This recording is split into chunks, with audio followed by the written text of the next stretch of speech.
जय हिंद। नमस्कार साथियों, कैसे हैं आप सभी लोग। उम्मीद करते हैं कि आप सभी लोग अच्छे होंगे और साथियों आपकी तैयारी जो है बिल्कुल अच्छी तरीके से चल रही होगी।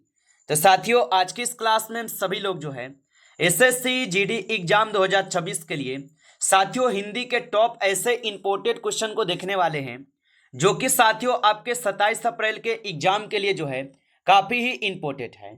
तो आप इस क्लास को बिल्कुल अच्छे से देखिएगा और इस क्लास में दिए जाने वाले इन सभी क्वेश्चनों को आप अच्छे से जरूर याद कर लीजिएगा, जिससे कि आप जो है अपने एग्जाम में सभी क्वेश्चन को आसानी तरीके से बना पाएंगे।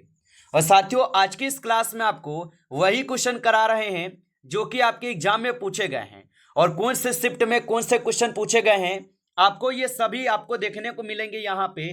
तो आप अच्छे से इन सभी क्वेश्चनों को याद कीजिएगा, क्योंकि यहाँ से क्वेश्चन आपके एग्जाम में साथियों डायरेक्टली पूछे ही जाएंगे। तो चलिए क्लास को स्टार्ट करते हैं। उनसे पहले यदि आप इस चैनल पे पहली बार जुड़े हैं तो आप जो है इस चैनल को सब्सक्राइब कर लीजिए और सब्सक्राइब करके ऑल नोटिफिकेशन को ऑल पे दबा के जुड़ जाइए, जिससे कि जब भी कोई नई क्लास हो सबसे पहले क्लास का नोटिफिकेशन जो है आपके पास पहुंच सके। तो आप इस चैनल को सब्सक्राइब कर लीजिए, साथ ही साथ आप जो है इस क्लास को भी लाइक जरूर कर लीजिएगा।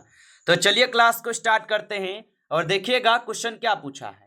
क्वेश्चन पूछा गया है कि उसने खाना खाया और मेला देखने चला गया। ठीक है, निम्नलिखित विकल्पों में से इस वाक्य के लिए कौन सा यहाँ पे उचित सरल वाक्य होगा। तो उसने खाना खाया और मेला देखने चला गया, यहाँ पे कौन सा यहाँ पे सरल वाक्य होगा। तो यहाँ पे इस क्वेश्चन का आप सही जवाब जो है ऑप्शन सी करेंगे। ऑप्शन सी जो है यहाँ पे सही जवाब है, खाना खाकर वह मेला देखने चला गया। ऑप्शन सी सही है। आगे देखिए अगला प्रश्न यहाँ पे है और प्रश्न क्या पूछा है कि निम्नलिखित में से सकर्मक क्रिया का उदाहरण नहीं है। चलिए बताएंगे आप। ये भी क्वेश्चन आपके 2023 में पूछा था एसएससी जीडी में कि निम्नलिखित में से सकर्मक क्रिया का उदाहरण नहीं है।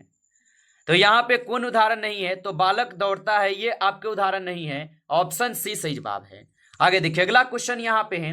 क्वेश्चन क्या पूछा है कि किसी संज्ञा या सर्वनाम शब्द की विशेषता बताने वाले शब्द क्या कहलाते हैं। तो किसी संज्ञा या सर्वनाम की विशेषता बतलाने वाले शब्द जो है यहाँ पे कहलाते हैं विशेषण। ऑप्शन आपका बी सही जवाब है, विशेषण कहलाता है। अगला प्रश्न देखिए, प्रश्न है निम्नलिखित विकल्पों में से किस वाक्य में गुणवाचक विशेषण का उचित प्रयोग नहीं किया गया है। तो निम्नलिखित विकल्पों में से किस वाक्य में गुणवाचक विशेषण का उचित प्रयोग नहीं किया गया है। तो याद रखिएगा यहाँ पे हो जाएंगे नीरज दिल्ली में रहता है। ऑप्शन आपका बी इस क्वेश्चन का बिल्कुल सही जवाब है। आगे देखिए अगला प्रश्न यहाँ पे है, निम्न में से कौन सा वाक्य संबोधक कारक का उदाहरण नहीं है। तो निम्न में से कौन सा वाक्य संबोधन कारक का उदाहरण नहीं है। तो कौन सा वाक्य जो कि संबोधक कारक का उदाहरण नहीं है, तो आलोचक मां के लिए दवाई लाया। ऑप्शन यहाँ पे 20 क्वेश्चन का सही जवाब है, याद रखेंगे। आगे देखिए अगला क्वेश्चन है। क्वेश्चन क्या पूछा गया आपसे कि निम्नलिखित प्रश्न में 4 विकल्पों में से उस विकल्प का चयन करें जो रिक्त स्थान के लिए जो है सही पुल्लिंग रूप वाला विकल्प हो। तो मैंने जो अपने डैश तुम्हें कल दिया था वह मुझे वापस चाहिए।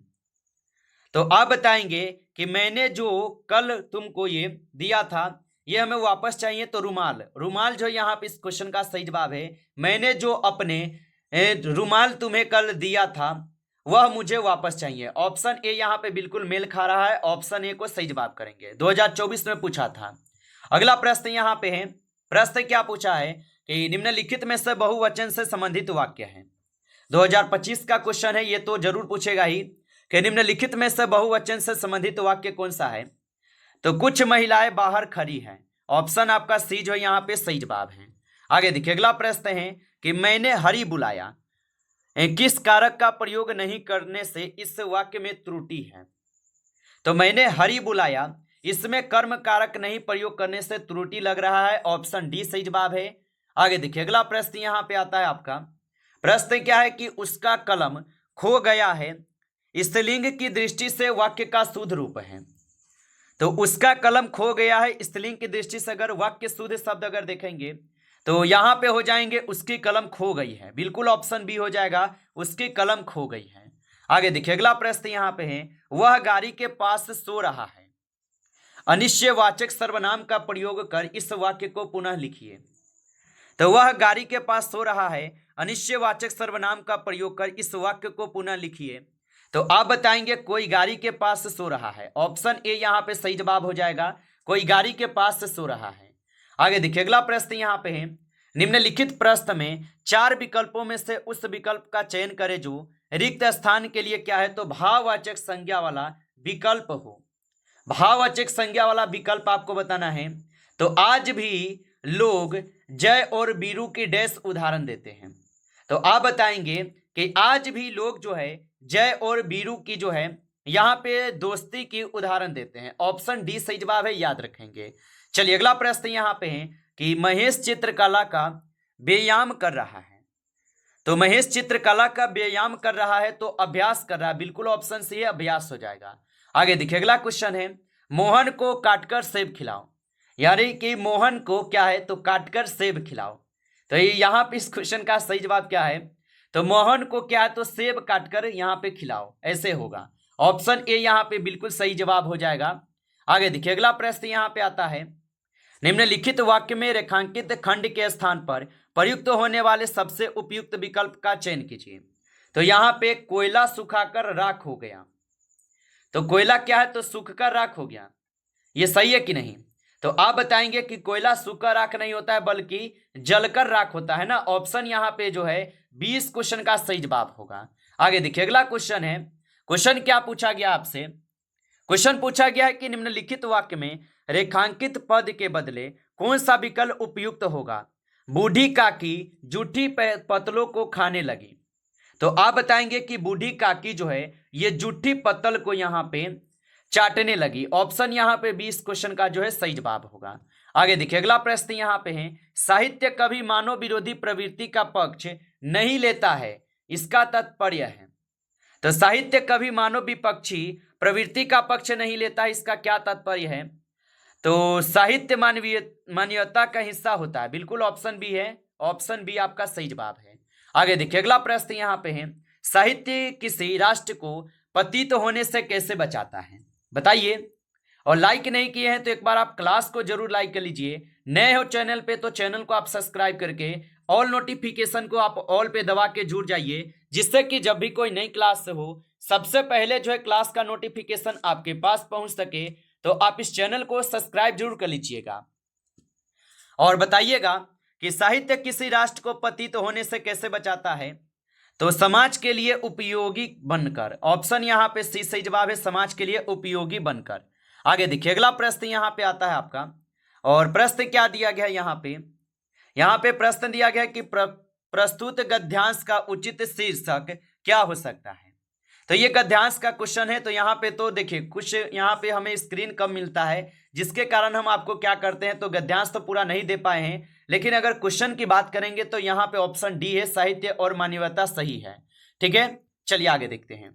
अगला प्रश्न है, ये गद्यांश का ही क्वेश्चन है, इसको रहने दीजिए, गद्यांश पूरा पढ़ना होता है, जबकि यहाँ पे हम गद्यांश का पूरा डिटेल में नहीं दे पाए हैं, क्योंकि हमारे पास क्या है, तो स्क्रीन आप देख सकते हैं कितना छोटा, इसमें हम गद्यांश कहाँ सेट करेंगे। रमेश के घर के पास एक है जिसमें से वह पानी भरता है। इस वाक्य में रिक्त स्थान की पूर्ति शुद्ध शब्द द्वारा कीजिए। तो यहाँ पे अगर हम शुद्ध शब्द के द्वारा इस शब्द का रिक्ति करेंगे पूरा, तो हमारा यहाँ पे हो जाएगा कुआं। कुआं जो है यहाँ पे बिल्कुल हमारा शुद्ध शब्द रिक्ति हो रहा है। आगे देखिए प्रश्न यहाँ पे पूछा है कि नकटा डैश उपयुक्त वाक्य में रिक्त स्थान के लिए उपयुक्त विकल्प में से निम्न में से क्या होगा। तो यहाँ पे हो जाएंगे क्या, तो का अर्थ होता है जिसकी नाक क्या है, कट्टी हो। ऑप्शन यहाँ पे डी सही जवाब है, याद रखिएगा। चलिए आगे देखिए अगला प्रश्न यहाँ पे है, मेरी माँ अत्यंत डैश व्यंजन बनाती है, रिक्त स्थान की पूर्ति के लिए उचित सार्थक शब्द है। तो मेरी माँ अत्यंत डैश व्यंजन बनाती है, रिक्त स्थान की पूर्ति के लिए उचित सार्थक जो है यहाँ पे हो जाएंगे आपके स्वादिष्ट। ऑप्शन सी सही जवाब है, स्वादिष्ट होगा। आगे देखिए अगला प्रश्न यहाँ पे है कि तुमने मेरे विरुद्ध उसे डैश किया।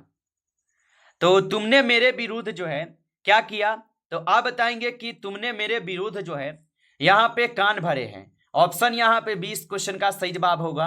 आगे देखिए अगला क्वेश्चन पूछा है, दिए गए वाक्य का वह भाग ज्ञात करें जिसमें कोई क्या है, त्रुटि है। यानी मोहन ने रुपयों का प्रबंधन अपनी पत्नी के गहने बेचकर किया। क्या होगा यहाँ पे त्रुटि, आप बताइए। तो आप बताएंगे कि मोहन ने अपनी पत्नी की गहने बेचकर यहाँ पे क्या क्या प्रबंधन किया। ऑप्शन डी सही जवाब है, याद रखेंगे। आगे देखिए अगला प्रश्न यहाँ पे है, निम्नलिखित में से शुद्ध वाक्य है। यहाँ पे आपको 4 ऑप्शन दिए गए हैं और शुद्ध वाक्यों को एक बार पहचानिए आप। तो यहाँ पे शुद्ध वाक्य कौन सा है, तो आप बताएंगे शुद्ध वाक्य की अगर बात करेंगे तो कई यहाँ पे खिलाड़ी वहां जमा हो गए। यहाँ पे ऑप्शन क्या है, तो बी आपका बिल्कुल सही जवाब है। आप अच्छे से इनको याद रख लीजिएगा। चलिए आगे बढ़ते हैं। आगे देखिए अगला प्रश्न यहाँ पे पूछा गया आपसे। प्रश्न क्या पूछा है कि नीचे दिए गए वाक्य के शुद्ध रूप का चयन विकल्पों से कीजिए। यानी कि वह चारपाई पर बिछौना क्या है, तो बिछा दिया। तो आप बताएंगे कि वह चारपाई पर बिछौना बिछा दिया, तो यहाँ पे हो जाएंगे तो उसने यहाँ पे चारपाई पर क्या है, बिछौना बिछा दिया। ऑप्शन डी जो है यहाँ पे सही जवाब बनेगा। आगे देखिए अगला प्रश्न यहाँ पे है कि छेड़ना शब्द का निम्न में से किस वाक्य में सही प्रयोग नहीं हुआ है। तो छेड़ना शब्द का निम्न में से किस वाक्य में सही प्रयोग नहीं हुआ है, तो तुमने तो मेरे पुराने घाव छेड़ दिए। ऑप्शन यहाँ पे बिल्कुल सही हो जाएगा, सही जवाब इस क्वेश्चन का आंसर। आगे देखिए अगला क्वेश्चन है कि निम्नलिखित में से सही वर्तनी वाले शब्द का चयन कीजिए। तो निम्नलिखित में से यहाँ पे सही वर्तनी वाले शब्द का चयन करना है। तो घनिष्ठ जो है यहाँ पे इस क्वेश्चन का सही जवाब है, याद रखिएगा। आगे देखिए अगला प्रश्न है, दिए गए वाक्य में रेखांकित शब्द के लिए सही वर्तनी ज्ञात कीजिए। तो यहाँ परंपरा तो रीतिकाल से चली आ रही है। तो आप बताएंगे कि यह परंपरा तो रीतिकाल से चली आ रही है। तो रीतिकाल जो यहाँ पे आपका दिया गया है, ये आपका यहाँ पे सही जवाब है। चलिए आगे देखिए अगला प्रश्न यहाँ पे आपसे पूछा गया है। प्रश्न क्या है कि दिए गए वाक्य में उचित देशज यानी विशेषज शब्द का चयन करके रिक्त स्थान की पूर्ति कीजिए। तो तुम्हारा कल आ जाएगा, क्या आ जाएगा, तो आप बताएंगे कि तुम्हारा जो है कल यहाँ पे क्या आ जाएगा, तो आप बताएंगे कि तुम्हारा कल जो है ऑर्डर आ जाएगा। ऑप्शन आपका सी हो जाएगा सही जवाब। आगे देखिए अगला प्रश्न यहाँ पे है, निम्नलिखित प्रश्न में 4 विकल्पों में से उस विकल्प का चयन करें जो कोष्ठक में दिए गए शब्द के तद्भव रूप का सही विकल्प है। तो मुझे डैश का रस पीना बहुत पसंद है। तो आप बताएंगे कि मुझे जो है कोकम का रस पीना बहुत पसंद है। ऑप्शन बी यहाँ पे सही जवाब होगा, याद रखेंगे। अगला प्रश्न यहाँ पे दिया गया है। प्रश्न क्या पूछा है आपसे कि निम्नलिखित प्रश्न में 4 विकल्पों में से उस विकल्प का चयन करें जो कोष्ठक में दिए गए शब्दों के विलोम शब्द का सही विकल्प है। तो कई कवियों ने इस महान भूमि की निंदा डैश के गीत गाए हैं। तो यहाँ पे आप बताएंगे प्रशंसा। ऑप्शन यहाँ पे सी सही जवाब है, प्रशंसा हो जाएगा सही जवाब। आगे देखिए अगला क्वेश्चन यहाँ पे है, अंधे की लाठी मुहावरे का सही अर्थ है। ये 2025 का ही क्वेश्चन है, यानी कि आप देख सकते हैं कैसा क्वेश्चन आ गया कि अंधे की लाठी मुहावरे का सही अर्थ इनमें से क्या होगा। तो आप बताएंगे इसका सही मतलब अगर देखेंगे तो एक मात्र सहारा हो जाएगा। ऑप्शन तो यहाँ पे सी लगा है, बिल्कुल सही जवाब है आपका। नमस्कार साथियों, इस क्लास में टॉप 35 क्वेश्चन थे जो काफी इंपॉर्टेंट क्वेश्चन थे ये सभी क्वेश्चन। साथियों यदि आपको क्लास अच्छा लगा हो तो आप इस क्लास को लाइक कर लीजिए। नए जुड़े हैं चैनल पे तो चैनल को आप सब्सक्राइब करके ऑल नोटिफिकेशन को ऑल पे दबा के जुड़ जाइए, जिससे कि जब भी कोई नई क्लास हो सबसे पहले क्लास का नोटिफिकेशन जो है आपके पास पहुंच सके। तो आप इस चैनल को सब्सक्राइब कर लीजिए। चलिए फिर मिलते हैं आपसे एक नेक्स्ट टॉपिक के साथ नेक्स्ट क्लास में। तब तक के लिए जय हिंद, जय भारत।